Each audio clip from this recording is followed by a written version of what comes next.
Land है वो राधा स्वामी ब्यास अपनी सिस्टर कंसर्न जो ऑर्गेनाइजेशन है उसको देना चाहती है। उसमें कुछ अड़चन 1972 का जो लैंड सीलिंग एक्ट है उसके तहत है, लेकिन हमारी सरकार ये विचार कर रही है, उसके लीगल एंगल को देख रही है। और क्योंकि वो चैरिटेबल हॉस्पिटल है, उसमें हमीरपुर के लोगों का जो इलाज है वो मुफ्त होता है।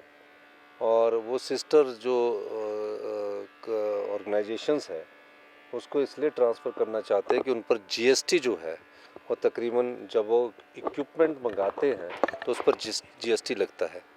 अब वो तो चैरिटेबल कर रहे हैं, राधा स्वामी सत्संग व्यास वाले तो लोगों की सेवा कर रहे हैं और उस पर वो फिर पैसा देना उचित नहीं है। तो वो चाहते हैं कि वो एक इस ऑर्गेनाइजेशन को दूसरी अपनी ही सिस्टर ऑर्गेनाइजेशन में ट्रांसफ़र किया जाए। तो हमने उस पर विचार किया है और हमारी सरकार उस विचार को गंभीरता से ले रही है।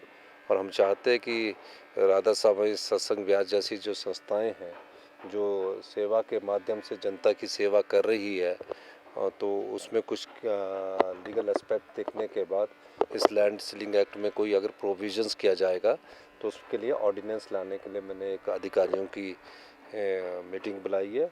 और जो ये विधानसभा सेशन होगा हमारा, जो विंटर में सेशन होगा, पूरे लीगल एस्पेक्ट्स को देखकर हम चाहेंगे कि उसकी सिस्टर ऑर्गेनाइजेशन को वो जगह प्रदान की जाए। इस संदर्भ में मैं कहना चाहता हूँ कि पिछली भारतीय जनता पार्टी की सरकार ने तो किया नहीं, लेकिन वो राजनीतिक रोटियां सेकने के लिए कई बार ऐसे बयान देती है।